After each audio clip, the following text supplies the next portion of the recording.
दोस्तों चलिए आज की वीडियो शुरू करते हैं।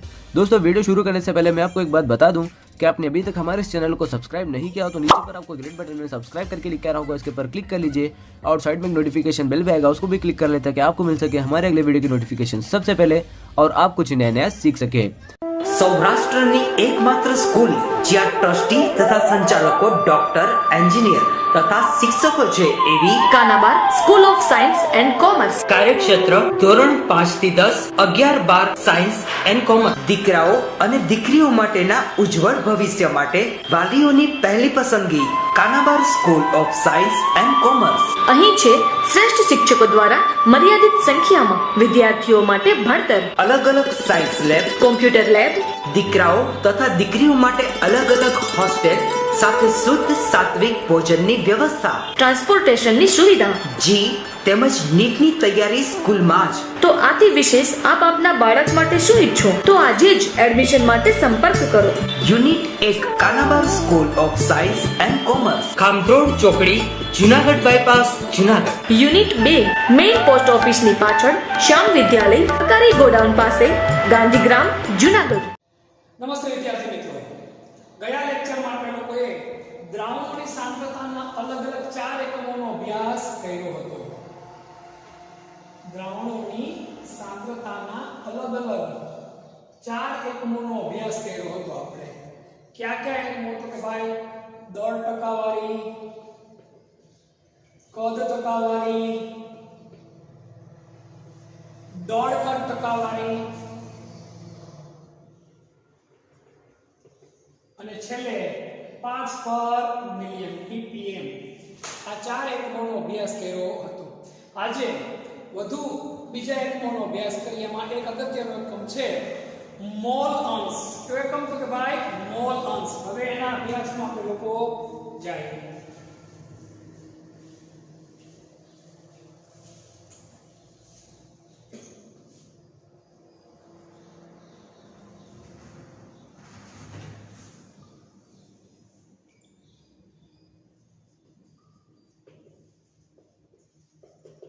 મોલ અંશ દ્રાવણોની સાંદ્રતા નક્કી કરવા માટેનો આ વધુ એક અગત્યનો એકમ મોલ અંશ। હવે સંયોજનની અંદર એક કરતા વધારે ઘટકો રહેલા હોય, સંયોજન હોય તો એની અંદર એક કરતા વધારે ઘટકો રહેલા હોય તો કયા ઘટકના કેટલા મોલ અંશ છે એ જાણવા માટે આ એકમ વધારે અગત્યનો છે। સંયોજનમાં રહેલા જે તે ઘટકોના મોલ, ઘટક લખ્યા સંયોજનમાં રહેલા જે તે ઘટકના મોલ અને સંયોજનમાં રહેલા અને સંયોજનમાં રહેલા કુલ ઘટકોના મોલના ગુણોત્તરને સંયોજનમાં રહેલા કુલ ઘટકોના મોલના ગુણોત્તરને જે તે ઘટકના મોલ અંશ કહે છે। આ એક એની આપણે પોતાની જાતે બનાવેલી વ્યાખ્યા। હજી એમ નામ સમજાય નહીં, તમે આને વ્યવસ્થિત રીતે સૂત્ર સંબંધિત માહિતી લઈને એકાદ ઉદાહરણ ભણશો આપણે, તમને બધું આઈડિયા આવી જશે। સંયોજનમાં રહેલા જે તે ઘટકના મોલ અને સંયોજનમાં રહેલા કુલ ઘટકોના મોલના ગુણોત્તરને જે તે ઘટકના શું કહેવાય? તો કે ભાઈ મોલ અંશ કહે છે। સામાન્ય રીતે મોલ અંશની સંજ્ઞા શું છે? તો કે x। શું છે? x। એનું સૂત્ર છે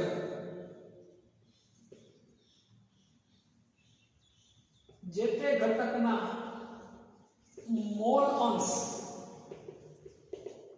જે તે ઘટકના મોલ અંશને બદલે ઘટકના મોલ અંશ લખો તો પણ ખોટું પડે નહીં, બરાબર। ઘટકના મોલ છેદમાં સંયોજનમાં રહેલા તમામે તમામ ઘટકોના કુલ મોલ।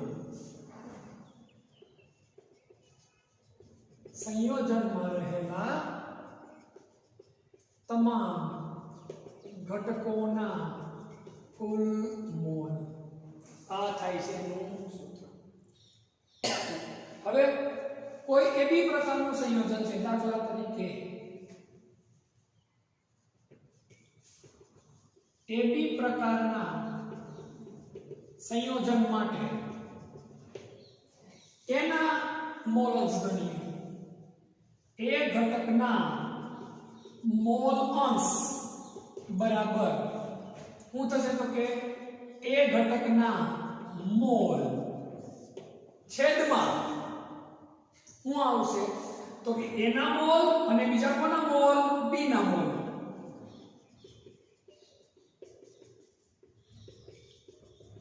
એટલે આમ થશે XA is equal to NA છેદમાં NA plus NB. આ છે એનું સૂત્ર. આવી જ રીતે બી ઘટકના મોલ અંશ નું સૂત્ર શું થશે તો કે બી ઘટકના મોલ છેદમાં એના મોલ વત્તા બી ના મોલ. એટલે કે XB is equal to NB upon NA plus NB. આ સૂત્ર બને. બીજી એક વાત ખાસ યાદ રાખજો, મોલ અંશનો સરવાળો હંમેશા કેટલો થાય? 1 થાય છે. કેટલો થાય? 1. મોલ અંશનો સરવાળો હંમેશા 1 થાય છે. આ ખાસ ખબર હોવી જોઈએ. આની ઉપયોગિતા જોઈએ જરા આપણે. મોલ અંશ ઘણી બધી જગ્યાઓ પર આપણને ઉપયોગી છે. ખાસ કરીને દ્રાવણના ભૌતિક ગુણધર્મો માટે મોલ અંશ ઉપયોગી છે. કેના માટે ભાઈ? તો કે ભાઈ દ્રાવણના ભૌતિક ગુણધર્મોમાં શું તો કે ભાઈ ની સાંદ્રતા અને બાષ્પ દબાણ એના માટે ઉપયોગી છે. દ્રાવણના ભૌતિક ગુણધર્મો દર્શાવવા ઉપયોગી છે. ખાસ કરીને સાંદ્રતા અને બાષ્પ દબાણ માટે. ખાસ કરીને દ્રાવણની સાંદ્રતા અને બાષ્પ દબાણ માટે ઉપયોગી છે. કોણ? તો કે ભાઈ મોલ અંશ. આ વાત થઈ કોની? તો કે મોલ અંશની. રિપીટ કરીએ ફરી એકવાર. મોલ અંશ સંયોજનમાં રહેલા જે તે ઘટકના મોલ, સંયોજનમાં રહેલા જે તે ઘટકના મોલ અને સંયોજનમાં રહેલા કુલ ઘટકના મોલના ગુણોત્તરને જે તે ઘટકના શું કહેવાય? તો કે મોલ અંશ કહે છે. એની સંજ્ઞા શું છે? તો કે x. શું છે? x. સૂત્ર તો ઘટકના મોલ અંશ બરાબર ઘટકના મોલ છેદમાં સંયોજનમાં રહેલા તમામે તમામ ઘટકના મોલ.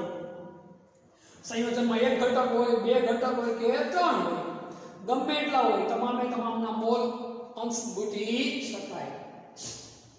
દાખલા તરીકે આપણે એબી પ્રકારના એક દ્વિઅંગી સંયોજનની વાત કરીએ. દ્વિઅંગી એટલે એમાં માત્ર કેટલા ઘટકો આવેલા હોય? તો કે 2.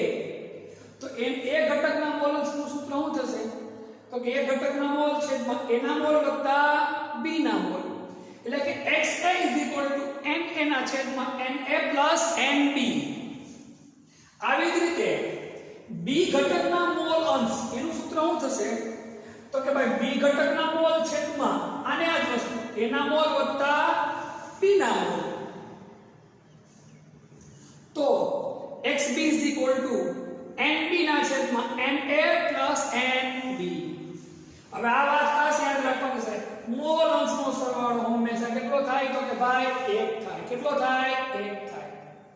દ્રાવણના ભૌતિક ગુણધર્મો દર્શાવવા માટે ઉપયોગી છે. ખાસ કરીને કોના માટે? તો કે ભાઈ સાંદ્રતા અને બાષ્પ દબાણ દર્શાવવા માટે આ વસ્તુ આપણને ઉપયોગી છે. તો આ વાત થાય મોલ અંશની.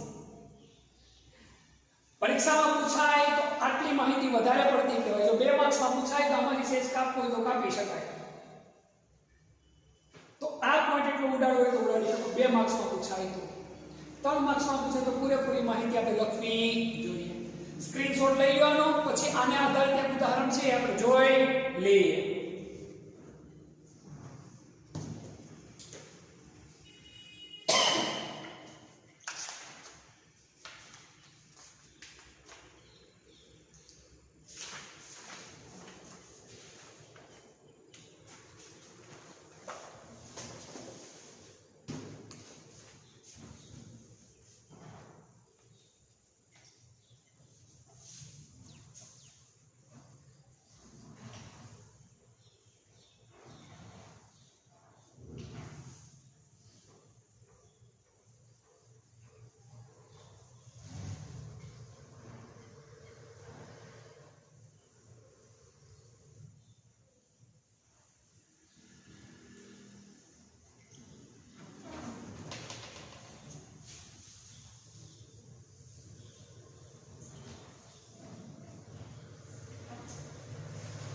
રકમ છે આપણે કોરિડોર નંબર 2.1.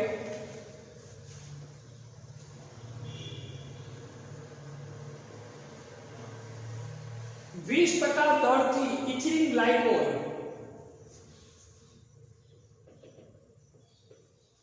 20% દરથી ઇથિલિન ગ્લાયકોલ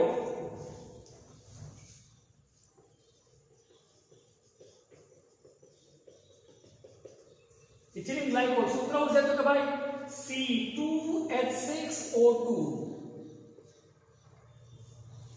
ધરાવતા દ્રાવણમાં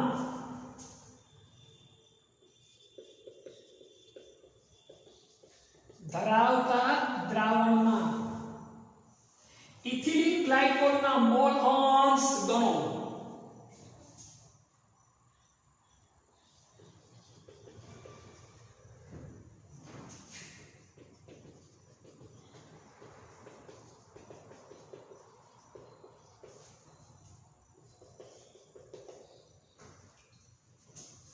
ઇથિલિન ગ્લાયકોલના મોલ અંશ ગણો. આવી રકમ છે આપણી પાસે. 20% દરથી ઇથિલિન ગ્લાયકોલ ધરાવતા દ્રાવણમાં ઇથિલિન ગ્લાયકોલના મોલ અંશ ગણો. તમારે ડાયરેક્ટ ઉત્તર ગોતવાનો હોય, પણ તમને સમજાવવા માટે આપણે પાયેથી હાલીએ કે ભાઈ આપણે મોલ અંશનું સૂત્ર શું છે જોઈએ. જરા સાઈડમાં લખીએ આપણે. મોલ અંશનું સૂત્ર શું છે? આપણે કોના મોલ અંશ શોધવાના છે તો ઇથિલિન ગ્લાયકોલના. તો અહીંયા જ લખીએ આપણે કે ભાઈ ઇથિલિન ગ્લાયકોલના મોલ અંશ બરાબર ઇથિલિન ગ્લાયકોલના મોલ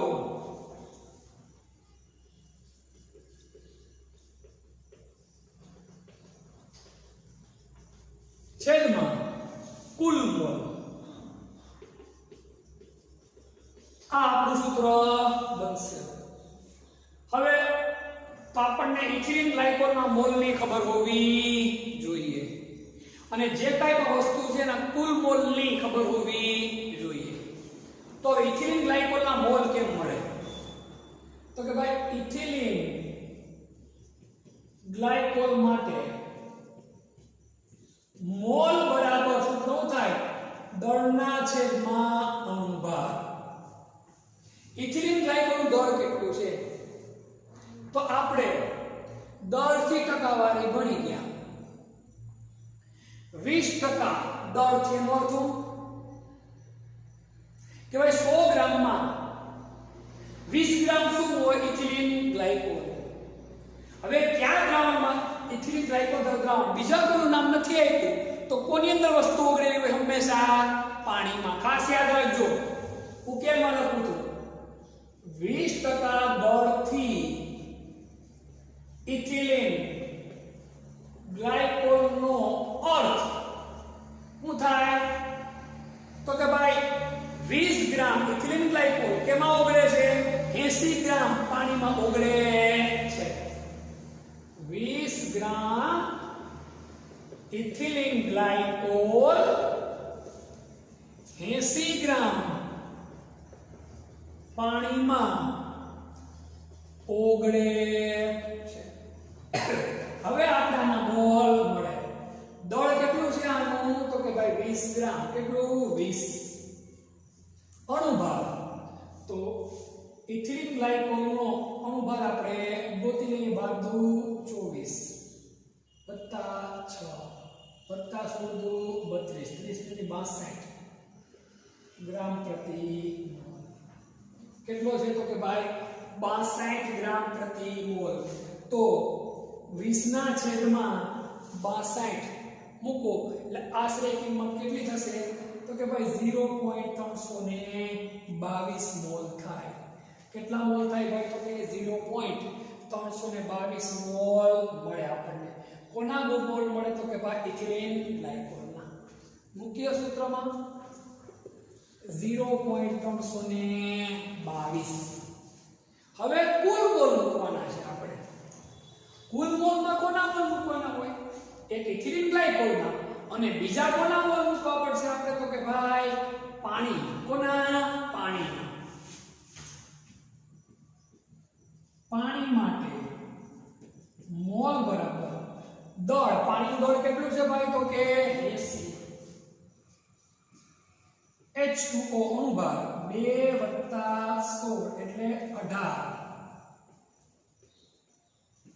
80 ના છેદમાં કેટલા આવે? તો કે ભાઈ 18. કેટલા આવે? તો કે ભાઈ 18. 80 થાય 18 કરો એટલે 4.444 મોલ થાય. કેટલા થાય? 4.444 મોલ. હવે મળી ગયા. ત્રીજી કોઈ વસ્તુ નથી. તો 0.322 ના છેદમાં આપણે શું મૂકવા પડે?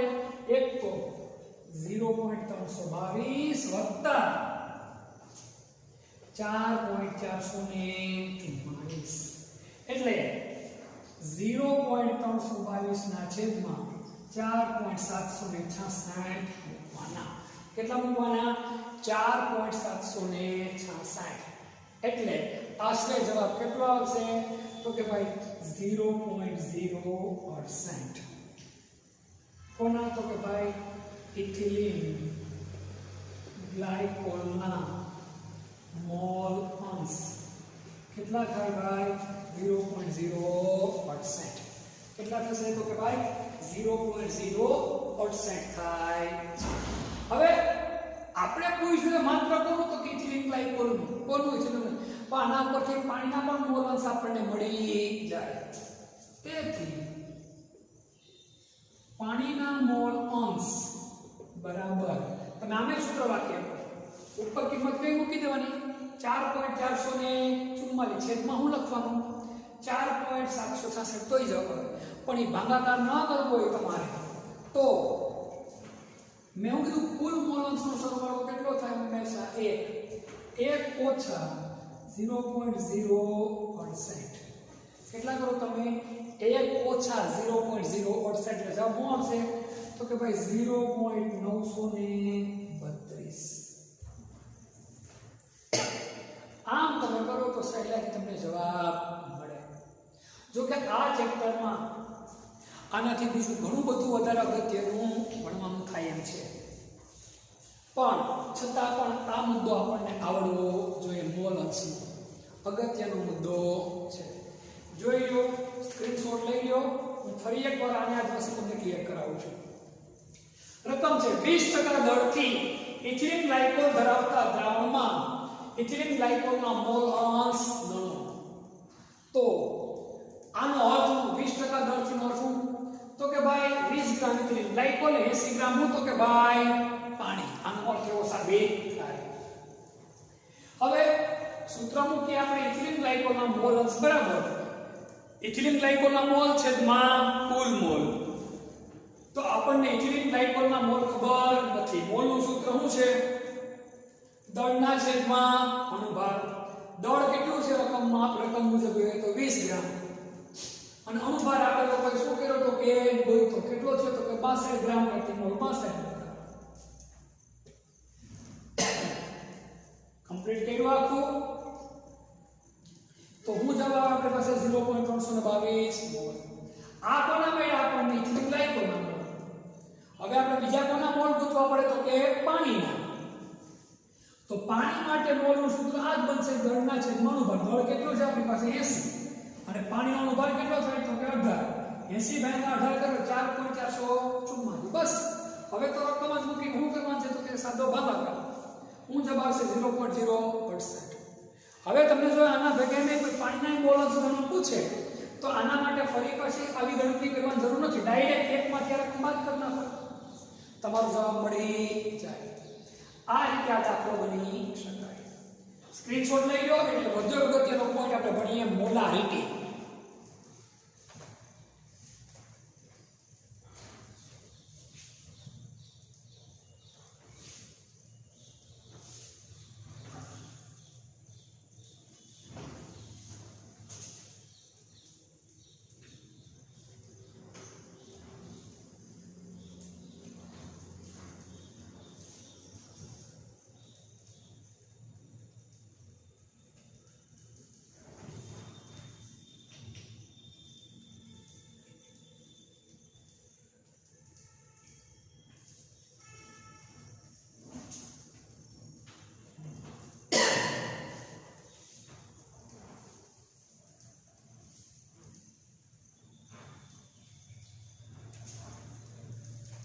સાંદ્રતાનો સૌથી વધુ વ્યવહારમાં વપરાતા એકમનો એક કોણ તો કે ભાઈ મોલારિટી.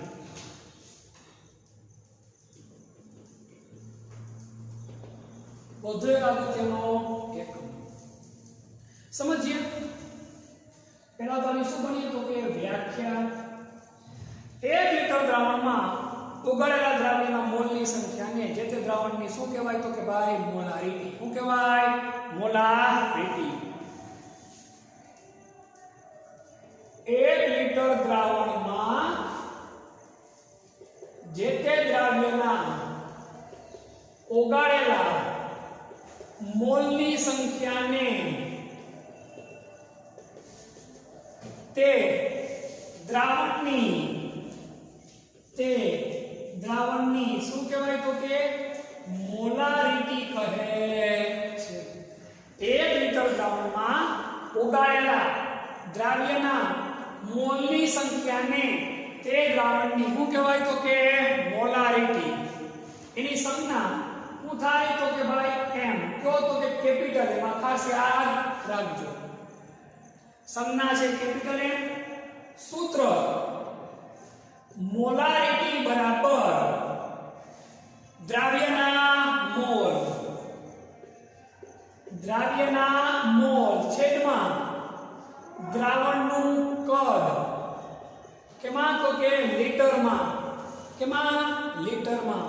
છેદમાં દ્રાવણનું કદ. કેમાં તો કે લીટરમાં. આ વસ્તુ આપણે ખબર હોવી જોઈએ.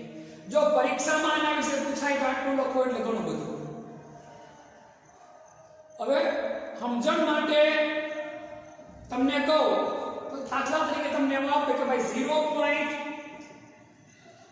0.25 મોલર NaOH. આનો અર્થ શું થાય? 0.25 મોલર NaOH નો અર્થ શું થાય તો કે ભાઈ 1 લિટર પાણીમાં કેટલા લિટર પાણીમાં? 1 લિટર પાણીમાં. આ પરીક્ષામાં લખવાની જરૂર છે, આપણે સમજવા માટે છે. 1 લિટર પાણીમાં. કેમાં? 1 લિટર પાણીમાં 0.25 મોલ NaOH. 0.25 mall NaOH. આવો આનો શું થાય તો કે ભાઈ અર્થ થાય છે. એક વધુ અગત્યની એના થકી વ્યાખ્યા તમે નવી વ્યાખ્યા કહું જે મોલારિટીમાં લખવાની જરૂર નથી. જો 1 લિટર દ્રાવણમાં 1 દ્રાવ્યના 1 મોલ ઓગળે. જો 1 લિટર દ્રાવણમાં દ્રાવ્યના 1 મોલ ઓગળે તો તે દ્રાવણને 1 મોલર દ્રાવણ કહે છે. કયું દ્રાવણ કહેવાય? 1 મોલર દ્રાવણ કહે છે. તો બસ મોલારિટી માટે આપણને આટલી વસ્તુ ખબર હોવી જોઈએ. બીજી વાત અગત્યની, મોલારિટી તાપમાન ઉપર આધારિત છે. મોલારિટી તાપમાન ઉપર આધારિત છે, કારણ કે મોલારિટીમાં કદ હોય અને તાપમાનમાં ફેરફાર કરો એટલે કદમાં ફેરફાર થાય. પરીક્ષામાં પૂછાય સમજાવો મોલારિટી, તો 1 લિટર દ્રાવણમાં જે તે દ્રાવણના ઓગળેલા મોલની સંખ્યાને તે દ્રાવણની શું કહેવાય તો કે મોલારિટી. સંજ્ઞા m, સૂત્ર મોલારિટી બરાબર દ્રાવ્યના મોલ છેદમાં દ્રાવણનું કદ લીટરમાં. મોલારિટી તાપમાન ઉપર આધારિત છે. આટલી વસ્તુ લખવાની. આ બંનેમાંથી એક વસ્તુ લખવાની જરૂર નથી. આ સમજણ માટે છે. અને આ વસ્તુ કદાચ વ્યાખ્યા એક માર્ક્સમાં પૂછાય, એક મોનોક દ્રાવણ કોને કહેવાય તો આપણને ખબર હોવી જોઈએ. સ્ક્રીનશોટ લઈ લો, એટલે આને આધારિત જે દાખલો છે તો આપણે દાખલો ગણવાનો પ્રયત્ન કરીએ.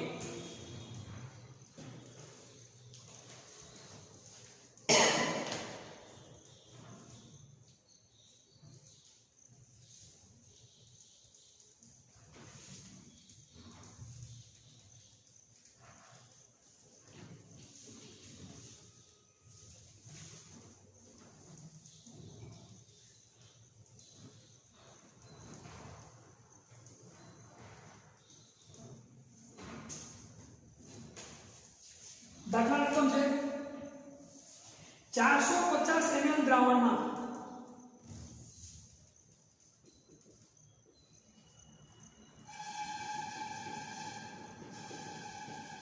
450 ml દ્રાવણમાં 5 ગ્રામ NaOH ધરાવતા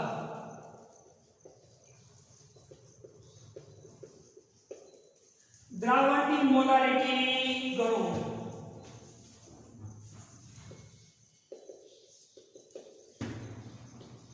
દ્રાવણની મોલારિટી ગણો.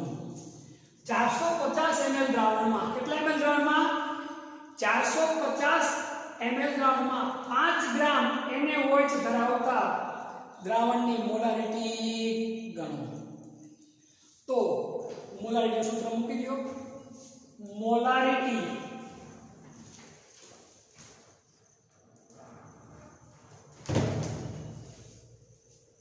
ઉકેલ. મોલારિટી આનું સૂત્ર શું છે તો કે દ્રાવ્યના મોલ છેદમાં દ્રાવણનું કદ. દ્રાવણનું કદ કેમાં લેવાનું તો કે ભાઈ લીટરમાં. કેમાં લેવાનું? લીટરમાં. આપણને દ્રાવણનું કદ આપ્યું, કેટલું આપ્યું? 450. પણ કેટલા આપ્યા ml, એને લીટરમાં ફેરવો એટલે છેદમાં શું મૂકવા પડે? 1000. શું મૂકવા પડે? 1000. હવે દ્રાવ્યના મોલ. દ્રાવ્ય કોણ છે તો કે NaOH. NaOH ના મોલ ગણવા પડે. NaOH ના મોલ બરાબર દળના છેદમાં અણુભાર.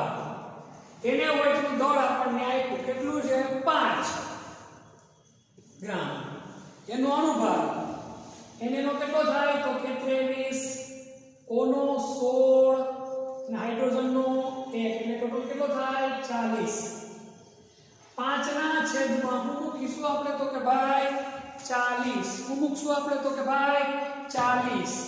5 ના છેદમાં 40 મૂકો એટલે કેટલા થાય તો કે ભાઈ 0.125 મોલ. શું થશે? 0.125 મોલ. 5 ભાગ્યા 40 મૂકી દો કિંમત અહીંયા 0.125. છેદના છેદ ક્યાં જાય? અંશમાં. ક્યાં જાય? અંશમાં. 0.125 ગુણ્યા 1000 છેદમાં 450. મીંડું ઉડી ગયું. 100 ગુણ્યા 125, 0.125 કરો 12.5 ભાગ્યા 45.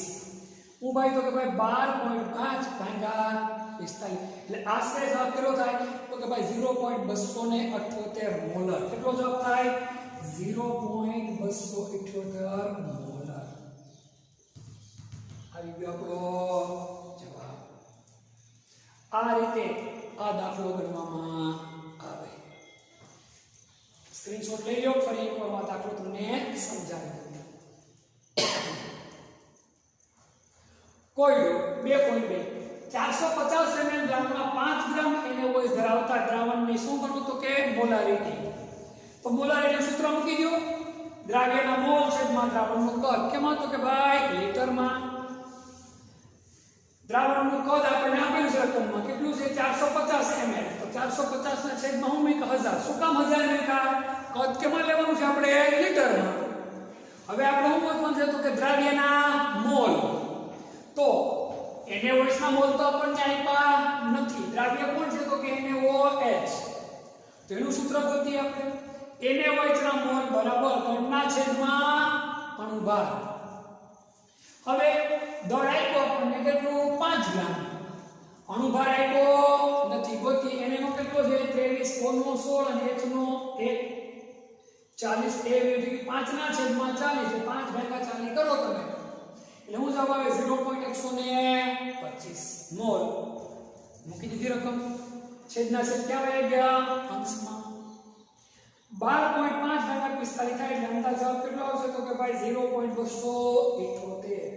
કેટલો? 0.278 મોલર. આ પોથીનો જવાબ. વધુ એક અગત્યનો પોઈન્ટ છે આના પછીનો મોલારિટી.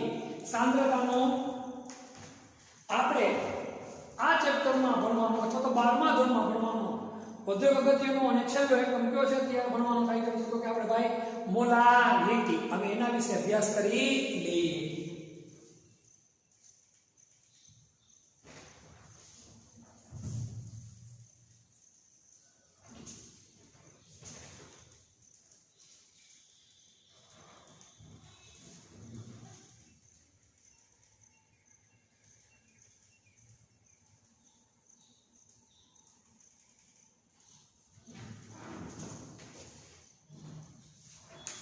સાંદ્રતાનો વધુ અગત્યનો એકમ નામ છે તો કે ભાઈ મોલારિટી.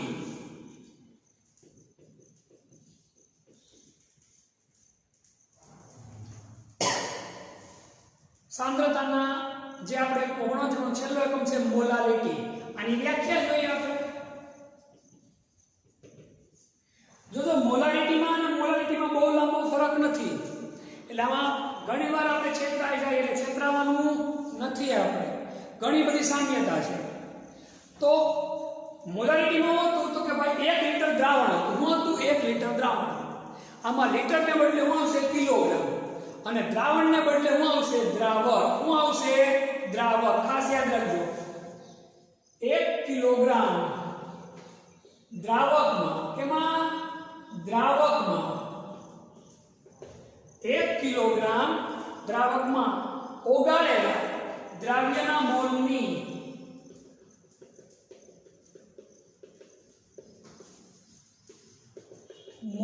સંખ્યાને તે દ્રાવણની શું કહેવાય? મોલાલિટી કહે છે. શું કહેવાય? મોલાલિટી. સમજો શબ્દ અહીંયા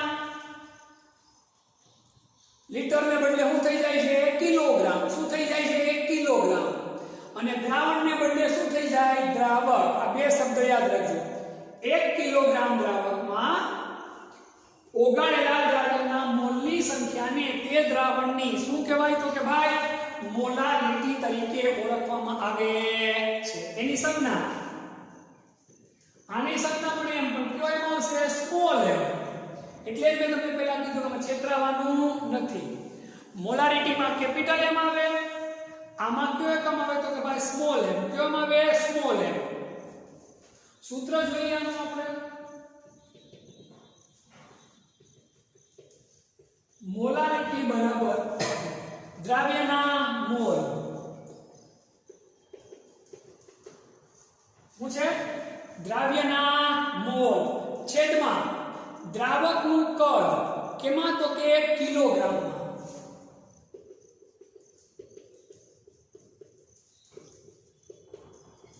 આ ખાસ યાદ રાખજો.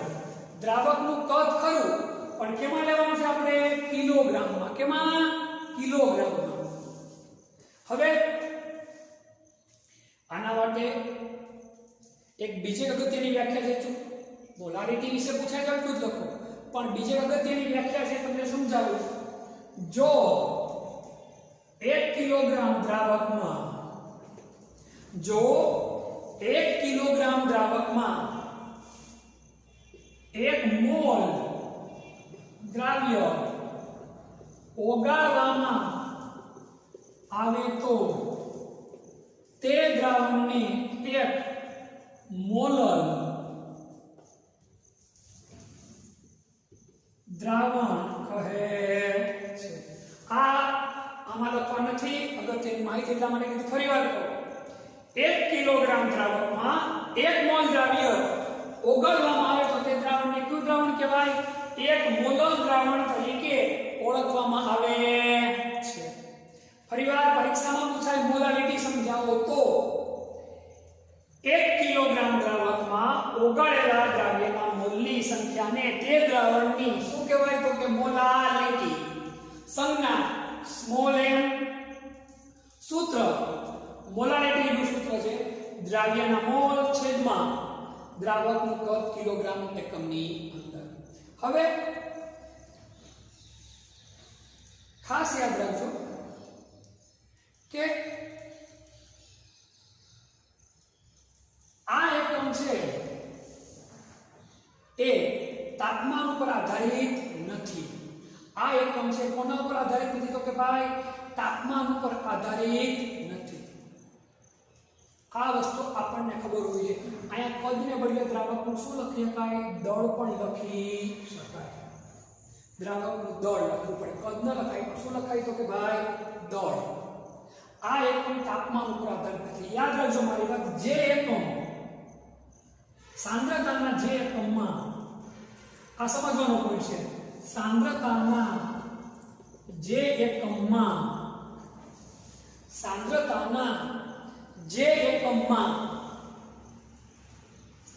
કદ આવે, સૂત્રની અંદર ગમે તે કદ આવે, એ એકમ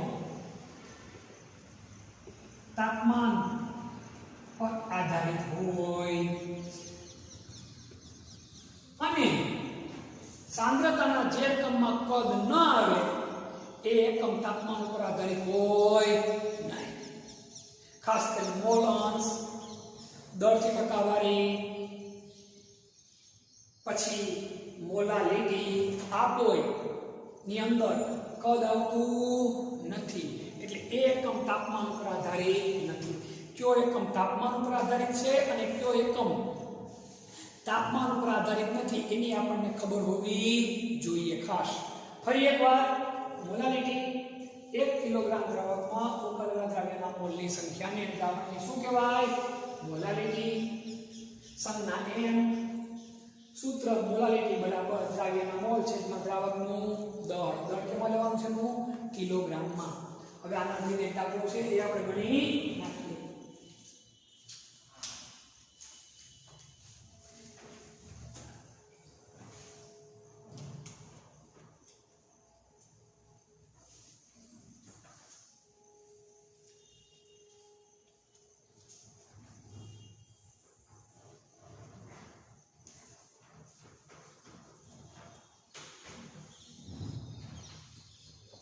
કોડ નંબર 2.3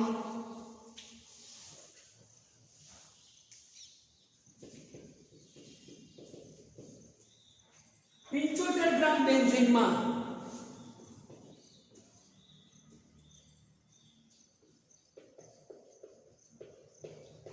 75 ગ્રામ બેન્ઝીનમાં 2.5 ગ્રામ ઇથેનોઇક એસિડ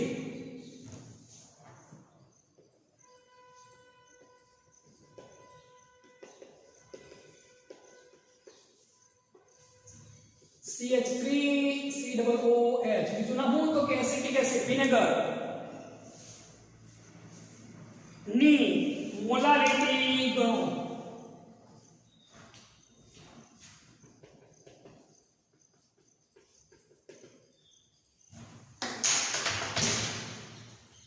બહુ સેલો દાખલો છે. તો 75 ગ્રામ બેન્ઝીનમાં 2.25 ગ્રામ ઇથેનોઇક એસિડની મોલારિટી ગણો. તો ઇથેનોઇક એસિડની મોલારિટી એટલે મોલારિટીનું સૂત્ર શું થશે તો કે મોલાલિટી બરાબર શું થાય તો કે દ્રાવ્યના મોલ છેદમાં શું આવશે તો કે ભાઈ દ્રાવકનું દળ. શું આવશે? દ્રાવકનું દળ. કેમાં તો કે કેજીમાં. કેમાં? કેજીમાં. કિલોગ્રામ એકમ. મૂકી દો સૂત્રમાં કિંમત. દ્રાવ્ય કોણ છે તો કે ઇથેનોઇક એસિડના મોલ આપ્યા નથી. ગોતી લઈએ મોલ. CH3COOH ના મોલ બરાબર થાય તો કે દળના છેદમાં અણુભાર અથવા અણુવીય દળ અથવા મોલર દળ. દળ કેટલું આવ્યું તો કે ભાઈ 2.5. કેટલું? 2.5 છેદમાં અણુભાર 12 3 12 16 અને 1. સમજાય છે ને? કાર્બનનો 12 હોય કે હાઇડ્રોજન હોય તો 3 હાઇડ્રોજનનો 3, કાર્બનનો 12, ઓક્સિજનનો 16, ઓક્સિજનનો 16 અને 1. 12 ને 3 15 ને 2 17 10 27 ને 6 33 ને 10 43 ને 6 49 ને 10 59 ને 1 60. 2.5 ના છેદમાં કેટલા આવે તો કે ભાઈ 60. કેટલા આવે છે તો કે 60. એટલે આશરે કેટલા થાય તો કે ભાઈ 0.0417 મોલ. કેટલા તો કે ભાઈ 0.0417 મોલ. મૂકી દો કિંમત ને તો કે ભાઈ 0.0417 છેદમાં દ્રાવકનું દળ. કેટલું દ્રાવક છે આપણી પાસે તો કે 75 ગ્રામ 75 મેગા. પણ એ કેમાં મૂકવા પડે? કિલોગ્રામમાં. તો છેદમાં શું મૂકવા પડશે આપણે તો કે 1000. છેદ ક્યાં આવે? અંશ. છેદના છેદ ક્યાં આવે જાય તો કે અંશમાં.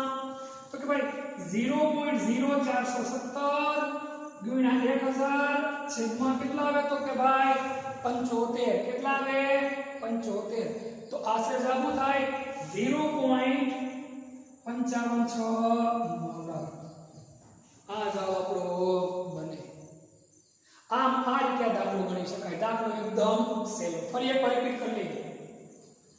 75 ગ્રામ બેન્ઝીનમાં 2.5 ગ્રામ ઇથેનોઇક એસિડની મોલારિટી ગણો. તો ઇથેનોઇક એસિડની મોલારિટી સૂત્ર શું થાય તો કે ભાઈ દ્રાવ્યના મોલ છેદમાં દ્રાવકનું કદ કિલોગ્રામમાં. આપણને દ્રાવ્યના મોલ જ આપ્યા નથી એટલે ઇથેનોઇક એસિડને આપણે શું ગોતવા પડે તો કે મોલ. એનું સૂત્ર શું થાય? દળના છેદમાં અણુભાર. દળ રકમમાં આપ્યો છે આપણે કેટલું? 2.5. અણુભાર આપણે આવડે છે કેટલો છે? 60. ભાગાકાર કરો ને સેલો ભાગાકાર છે થાય એટલે કેટલો થાય? 0.0417. મૂકી દીધી કિંમત.